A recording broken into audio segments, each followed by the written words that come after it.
Vamos falar sobre o empuxo. Esse final de semana eu fui pra casa da minha sogrinha no feriado e lá chama Boituva, a cidade que ela mora. Lá é o Centro Nacional de Paraquedismo.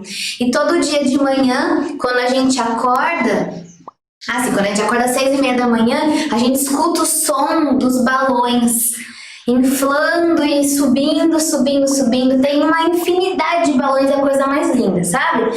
Então eu olhei para aquilo e falei, gente, mas parece que é uma coisa, justo na semana da aula de empuxo, eu vejo esse monte de balão aqui no céu, né? Então eu pensei em falar sobre esse exemplo porque a gente fica pensando, tá bom, mas onde eu vou verificar, ver que existe empuxo acontecendo no nosso dia a dia, né? Então vamos pensar assim, sempre que existe um corpo imerso, submerso em um fluido, o que acontece? Esse corpo ele está ocupando espaço daquele fluido, né? Então, em volta de nós aqui existe ar, nós não estamos no vácuo, né?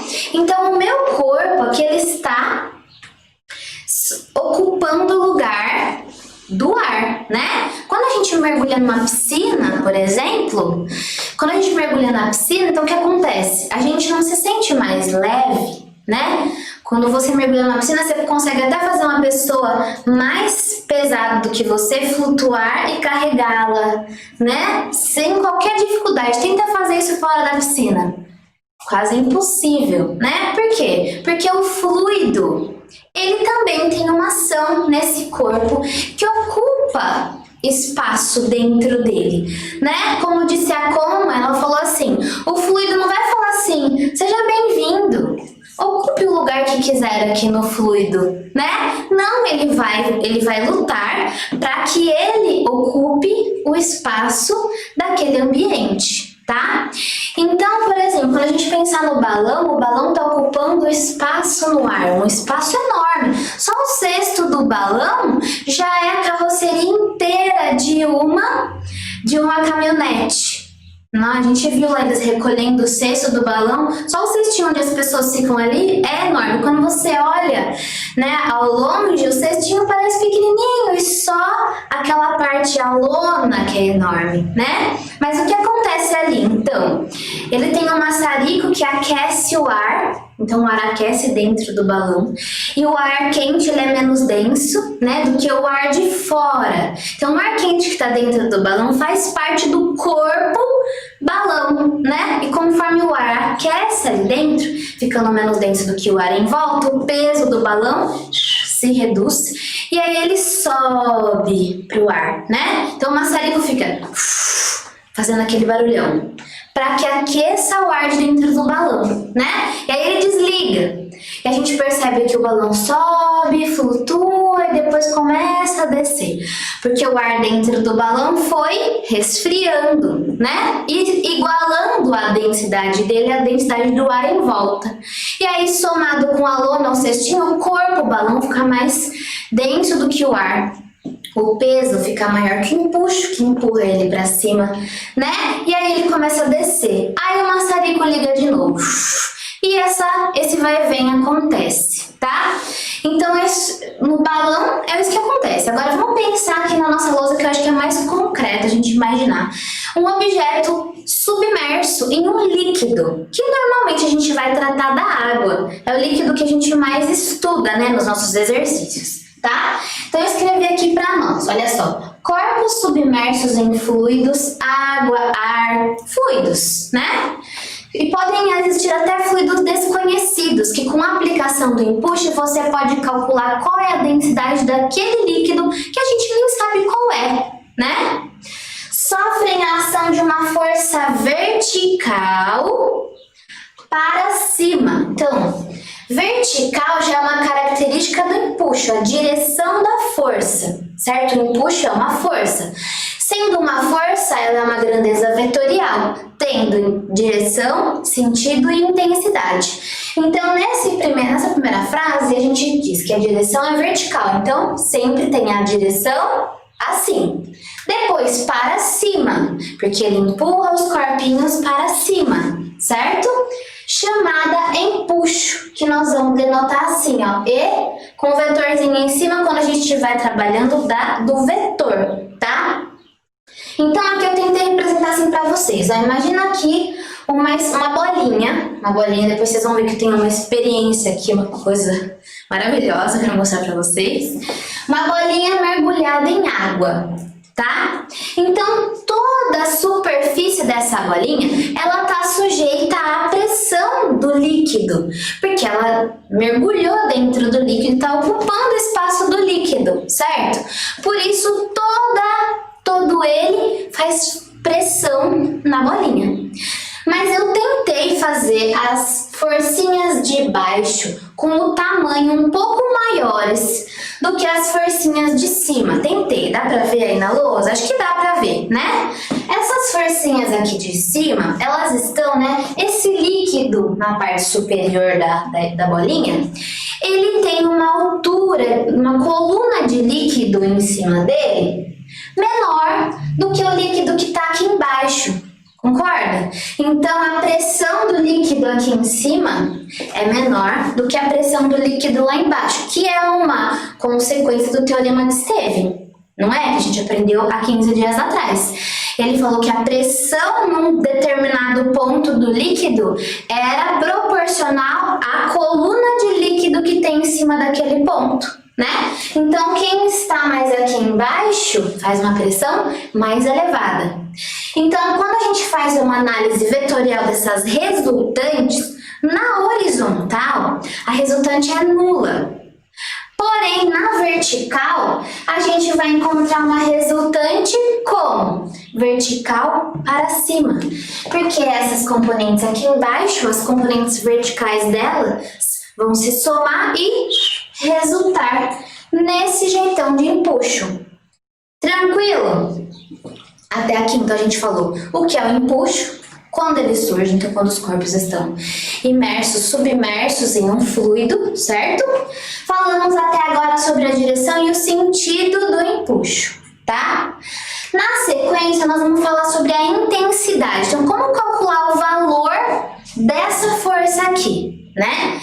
Então, o Arquimedes, ele fez uma experiência para tentar calcular quanto era essa força que faz para que o líquido faz, ou o ar faz, para que aquele objeto saia de dentro dele, né? Tentando realocar-se ao espaço antes do objeto chegar. O que ele fez? Eu tentei colocar aqui uma situação 1 e uma situação 2, tá?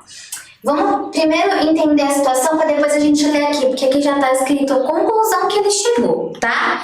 Então imagina que você tem um recipiente cheio até a boca. Eu só pus uma bordinha assim, para que se ele derramar, que ele derrame para a nossa direita, tá? Mas tá cheio até esse pontinho aqui.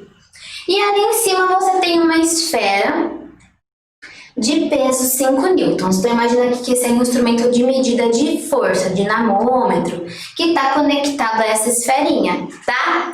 Aí você vai fazer o quê? Aproximando esse conjunto do recipiente até que a esfera esteja todinha mergulhada no líquido, todinha. Então todo o volume da esfera está dentro do líquido. Olha só, eu não aguento, sou bagunceira. Tipo essa daqui, ó. Não aguento. Olha aqui essa esferinha colorida embaixo. Tá vendo? Todo o volume dela está dentro do líquido. Já a esferinha em cima, uma parte está submersa, a outra não. E esse aqui, ele é tímido. Gente, eu não sei o que acontece com o tomate, mas ele não quer aparecer. Esse daqui, meio vermelhinho, é um tomate da minha casa mesmo. Por que eu pensei no tomate? Porque ele tem muita água. E a minha ideia era que ele ficasse todo submerso, porém flutuando. Tá quase todo submerso, só tem um pedacinho do tomate pra cima. Tá vendo? Então aqui a gente tá pensando num corpinho que ele se comportaria como se fosse a bolinha mais de baixo aqui. Todo o seu volume dentro do líquido, certo? E o que aconteceu? Quando colocou toda a esfera dentro do líquido, ela ocupou o espaço do líquido. E já que isso aconteceu, ó, aqui teria uma bordinha mais elevada, é que a bordinha que deixou escorrer. Então, escorreu a água para um outro recipiente aqui do lado, tá? E aí, olha só o que aconteceu. O dinamômetro mediu 3 newtons. E uma balancinha pesando esse líquido apenas, o líquido que transbordou, pesou 2 newtons, certo? Então, você concorda aqui? O que aconteceu? Uma parte do líquido transbordou, né? Só que se eu somar o peso do líquido com o peso agora atual dessa esferinha, eu vou voltar nesse peso anterior, né? O peso original da bolinha. Então, ele foi capaz de escrever assim, ó, o Arquimedes. A intensidade do empuxo é igual ao peso do volume de fluido deslocado. Por quê? Ó, aqui você tinha, agora que você já viu bonito, eu vou rabiscar. Aqui você tinha o peso da esfera para baixo e uma tração para cima, aqui. Que a tração vai ser equivalente ao que está medindo ali em cima, né? Na segunda situação, o peso, gente, da esfera continua sendo o mesmo. A esfera não mudou, né? Ela é a mesma. Você tem uma tração aqui na corda para cima, continua existindo, senão não existiria a medição, né? Mas o que foi acrescentado? Foi acrescentado uma força vertical para cima, que é o empuxo que o líquido faz para expulsar a bolinha dali de dentro, certo? Então, o que a gente pode chegar à conclusão? Ó, o peso continua sendo 5, certo? Só que a tração diminuiu para 3. E aí, para equilibrar essas forças, o empuxo tem que ser 2, que é exatamente o peso do líquido deslocado, tá? Então, ele chegou a essa conclusão, o Arquimedes. Ele escreveu a intensidade do empuxo é igual ao peso do volume do fluido deslocado, tá? Aqui tá mais bonito, né? O peso do volume do fluido, porque aqui tem um volume total que transbordou. Então, ele pesou esse volume transbordado e chegou à conclusão que o empuxo tem que ser igual a esse valor aqui. E aí, como calcular isso? Porque é muito difícil a gente conseguir o volume do fluido que deslocou, né? Então, nós podemos escrever assim, ó, essa igualdade, que o empuxo é igual ao peso do volume do fluido deslocado, certo? Empuxo, então, seria a massa do fluido deslocado vezes a gravidade, não é? Peso é mg. Mas a gente trabalha com fluidos normalmente relacionando com a densidade, né? Não com massa e volume. A densidade é uma grandeza muito usada. Então, a gente pode lembrar que densidade é massa sobre volume. E aí, escrever então, ó, substituindo a massa, você pode dizer então que o empuxo é a densidade do líquido, porque nós estamos falando do líquido deslocado, certo? Vezes o volume deslocado, vezes a gravidade. Mas eu fiz uma alteração aqui embaixo, por quê? Porque normalmente a gente relaciona o empuxo com a quantidade do corpinho que está imerso. Então, você concorda comigo que o volume deslocado é igual ao volume imerso do corpinho, né? Se o volume da esfera ocupou o líquido, que estava aqui na borda, transbordando quase, então o volume da esfera é o quanto realmente foi perdido ali, entendeu? Então a gente escreve de forma final que o empuxo é a densidade do líquido vezes o volume imerso do corpo vezes a gravidade, tá? E aqui eu nem coloquei vetorzinho, porque a gente está falando da intensidade do empuxo, certo? Na sequência, eu coloquei as grandezas e as unidades de medida no sistema internacional de cada uma delas. Vocês vão ver que os exercícios aqui envolvem muita transformaçãozinha, tá?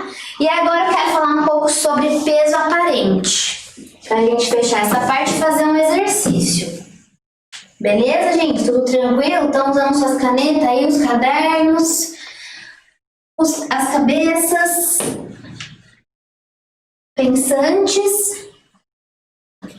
Peso aparente.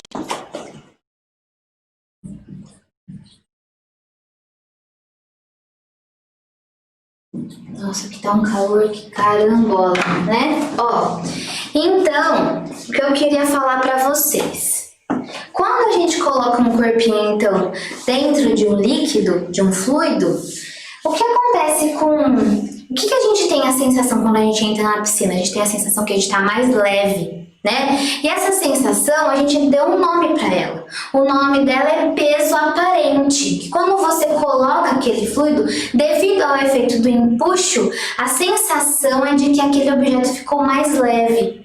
E esse peso, então, quer dizer que é como se agora essa atração tivesse sustentando a esfera como se ela tivesse 3 newtons. Né? Esses 3 newtons representam o peso aparente agora da esfera. Então a gente escreve matematicamente assim, ó, que o peso aparente do objeto quando sujeito ao empuxo é dado pelo peso menos o empuxo. Certo? Dá pra ver muito bem aqui nesse exemplinho, né? O peso mesmo não mudou, mas quem tentar... Tipo, tem um exercício muito legal lá da lista. Fala um pescador, ele vai puxar uma âncora. Quando ele está puxando a âncora e a âncora está mergulhada no mar, é muito fácil puxar a corda, tá escrito. Quando a âncora começa a emergir, que é sair da água, vai ficando difícil, porque o empuxo, ele é proporcional ao volume imerso do corpo, né? E conforme ele começa a sair da água, o volume imerso diminui, e aí essa força que o pescador tem que fazer vai aumentando até se igualar ao peso, né? E ele vai ter que sustentar o peso real da âncora, não aparente, beleza? Espero que eu tenha conseguido clarear um pouco as ideias de vocês, aplicar um pouco mais o conteúdo, tá bom? Até! Um beijo, obrigada, tchau!